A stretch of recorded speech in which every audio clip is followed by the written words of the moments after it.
making its way with less help from the public purse.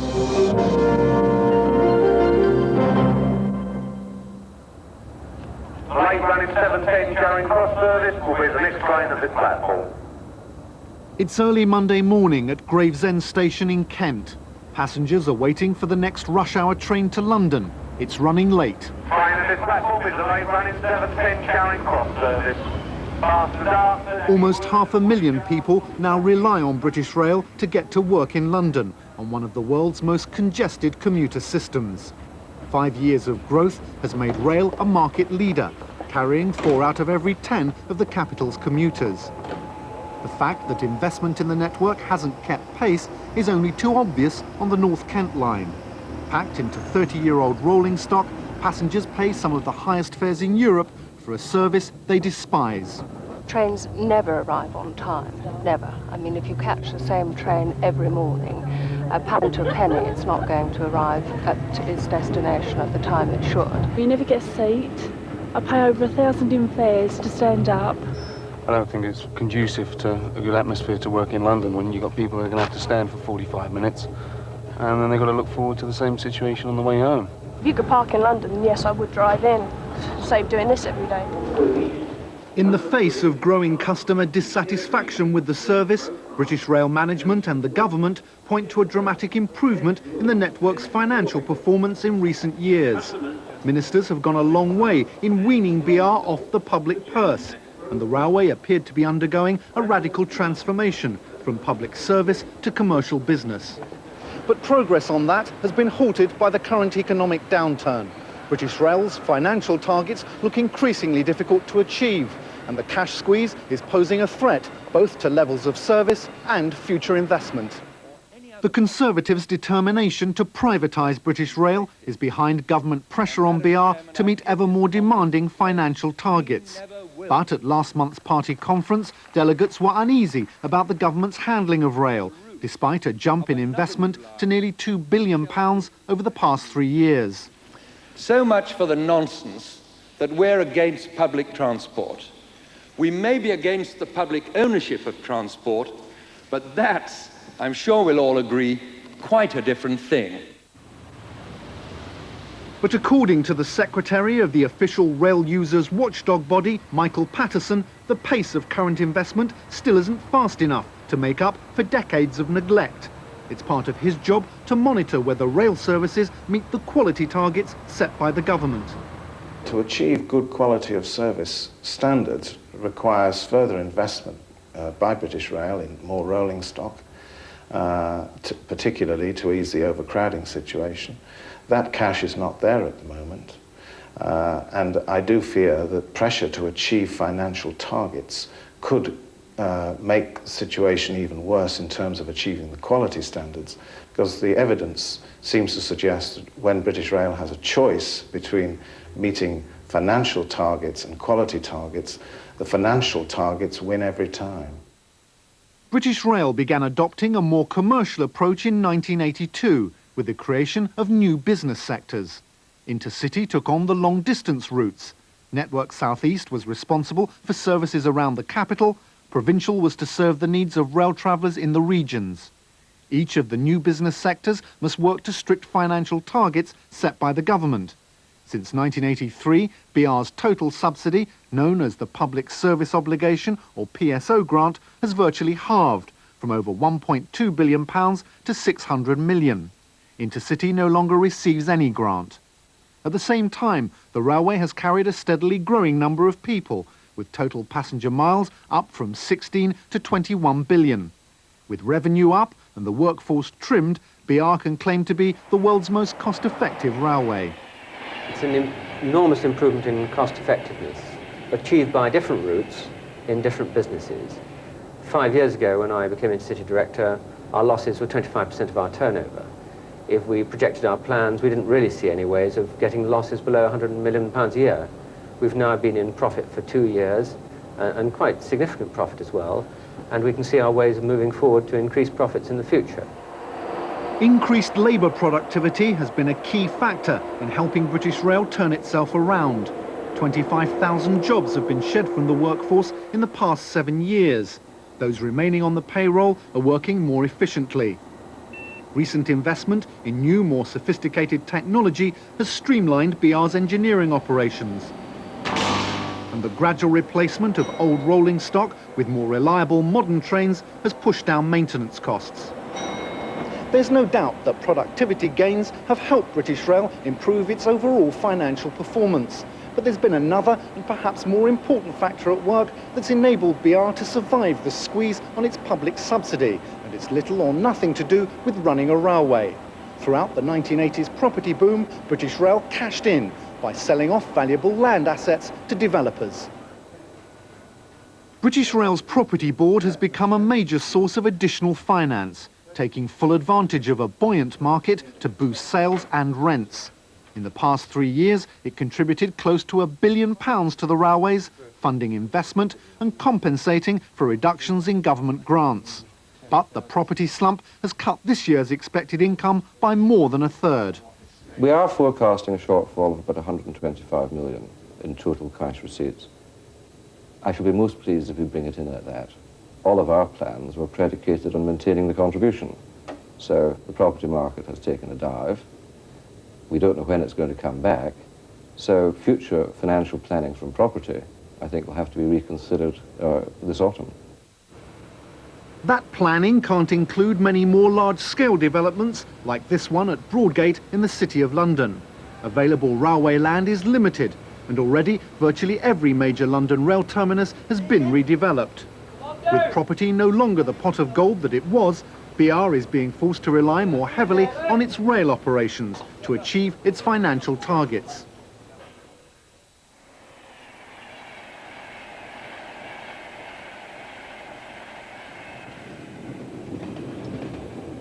The Yorkshire Pullman service between London and Leeds, a highly successful example of Intercity's aggressive marketing approach to achieving its target of increased profitability.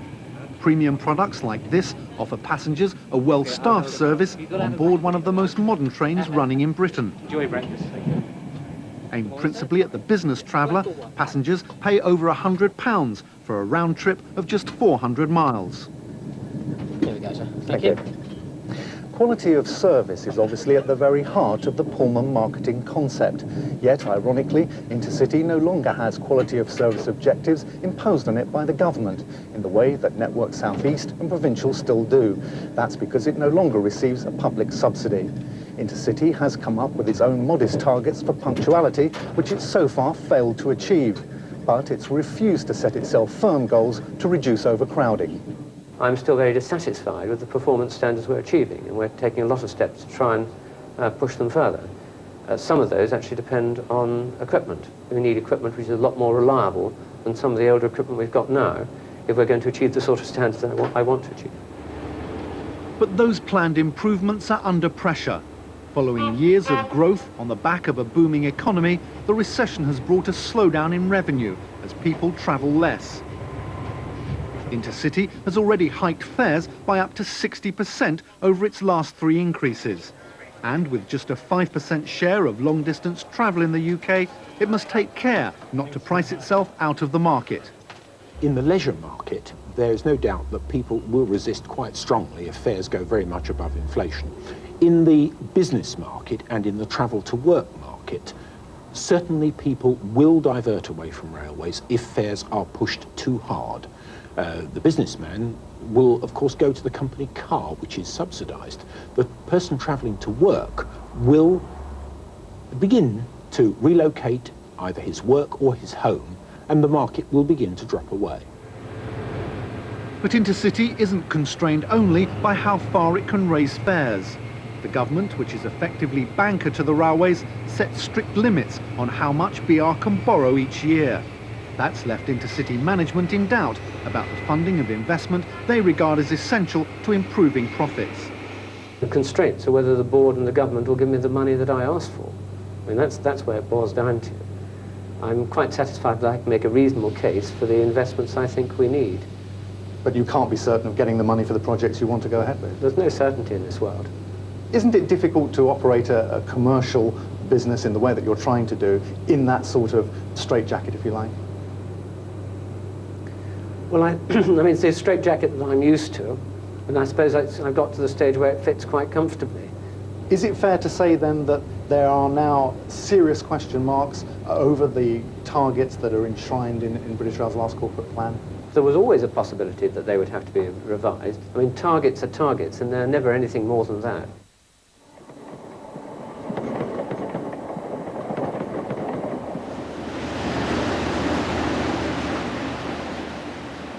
Hornsey Rail Depot in North London. It's a prize-winning example of how better productivity has helped Network South East achieve its financial targets with a declining public subsidy. A staff of 100 work around the clock here, cleaning and maintaining the Great Northern Fleet, which runs between the Cambridgeshire commuter belt and London. Changes in work practices introduced by local management have had a clear payback in terms of the depot's performance. In the last 3 years or so, we've been able to increase the number of trains we maintain here from about 80 to a number approaching 120, with about the same number of staff. The prime reason for that is that we've improved staff versatility, staff flexibility, and in fact their productivity. Can you go much further with that flexibility of working that you've established here? I think in my judgment, we're working about as flexibly as is practically possible. Increased productivity at depots like Hornsey has been matched on board the trains they maintain. New working practices brought in during the 1980s saw the introduction of flexible rostering, improved staff training, the removal of a second man from the cab and one-man operation. One of the main people responsible for those reforms was Tom Greaves, for 8 years head of train crew at BR's headquarters. Now a consultant to railways in Britain and Europe, he's pessimistic about the scope for further gains in labour productivity. There's little more if you're looking at the key areas of train crew, which are a very large proportion of the industry's labour force. From 83 to 88, 89, there were 4 very significant productivity developments which took British Railways from the bottom of the productivity table compared to our European colleagues to virtually the top. Now, there are 1 or 2 minor issues, but nothing of significance such as there was in the 83 to 88 period. Some key areas of BR's operations are now facing problems in the wake of past productivity gains. Here in South London, signals engineers are carrying out vital work on new tracks, linking the Channel Tunnel with the capital. The man in charge of this and other projects throughout southern England says he doesn't have enough staff to do the job. My problem in the south is shortage of engineers at all levels. Given the very high level of investment we now face with Channel Tunnel and other strategic projects, we simply are struggling to find the engineers necessary to carry out that work. We did spend considerable time in the 80s reducing those numbers of engineers, and we're very much paying the price for that now. Broken? Yep. Right, going back in. To recruit and retain the skilled staff it lacks, BR is having to address the problem of low pay, which developed during the 1980s efficiency drive. It's already negotiating a new deal on wages and conditions. That inevitably means more costs for you, doesn't it? Yes, and we shall have to face up to that. Who's going to pick up the tab for that? At the end of the day, the user will pay the costs of his journey, and it does mean that the cost of rail travel will rise a little bit. Revenue on Network South East is also a victim of the economic slowdown, pushing its target of operating without subsidy beyond the timescale laid down by the government. To reach it at all, customers must brace themselves for fare increases well beyond inflation. I don't think Network South East can beat the economy. If the economy goes up, we should go up with it, and we should come out of grant. Of course, we want to own our way out of grant through more income. If the economy is going to take a long time recovering, we should take a long time getting out of grant. At the moment, you pay about 90% of your costs when you travel on a Network South East train. If we're going to get it to 100% or better, people do have to pay the true cost of their journey.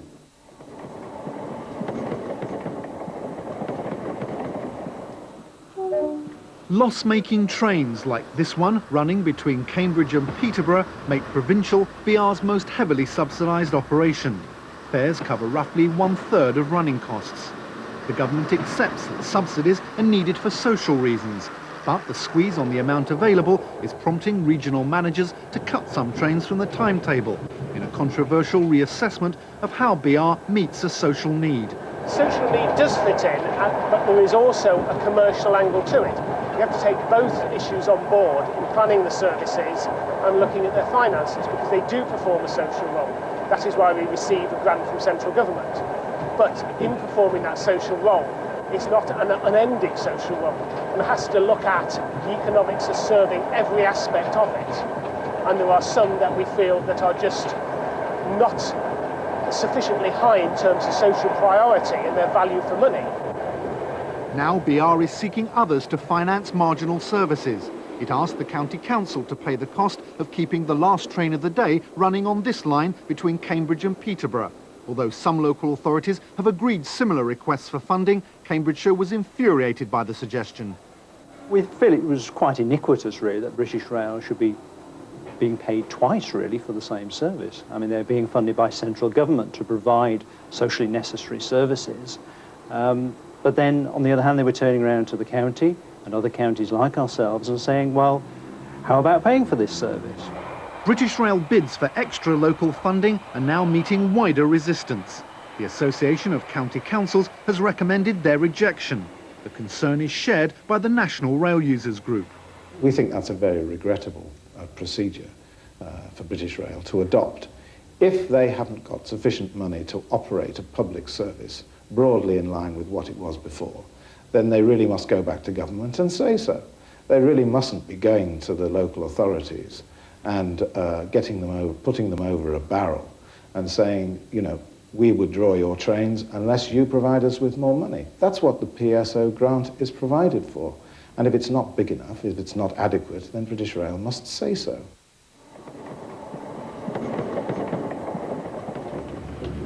There's already clear evidence that British Rail's pursuit of increasingly tough financial targets in an economic downturn is denting the service it can offer.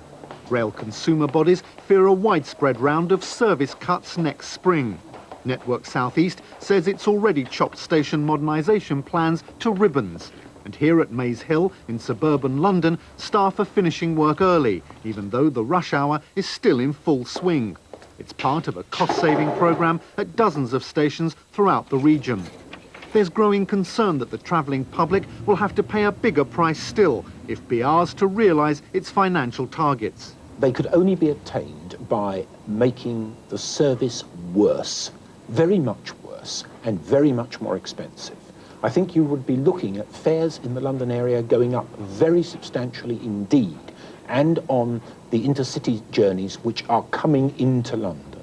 And I don't believe that people would almost stand for it. I believe it probably is politically impossible to have that sort of level of fares increase.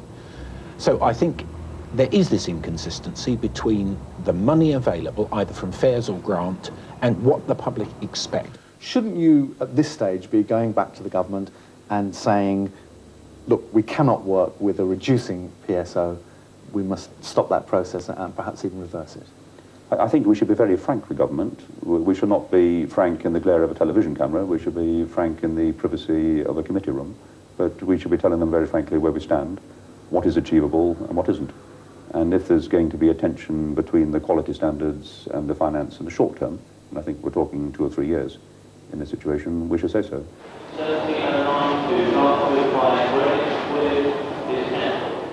But so far, the government hasn't relaxed BR's financial targets. The Chancellor's recent autumn statement gave British Rail extra money for essential safety measures, but made no provision for any real increase in subsidy. And BR say they're being allowed to invest less than they'd wanted, forcing them to consider postponing some improvement projects. For transport economists like Kerry Hamilton, British Rail is still only catching up on an investment backlog, rather than expanding the network to take advantage of the expected growth in traffic over the next decade. British Rail are carrying 7% of the nation's freight, and they're carrying 7% of the nation's passengers. Now, if we look back to the 50s and 60s, it was well in excess of 20%. So actually, they're working very, very hard just to stand still. What actually is required is the laying of new lines, because you can't get the passengers through and you can't get the freight through on the lines that there are. So you need a massive investment in British Rail to have an increase in British Rail's capacity. We already have some of the most congested tracks in Europe, and I think we're going to find ourselves entering a new era where the existing infrastructure just was not laid out for the number of people we're trying to bring into London. That points towards more tracks, but it's going to mean big investment. That sort of investment cannot possibly be covered in the sort of numbers we've been talking about so far. Major investment like that is simply beyond the resources of British Rail, especially when it's struggling to live within its means. That's the problem ministers will have to confront soon if they're to satisfy public pressure for a railway service that can cope with the demands of the 21st century.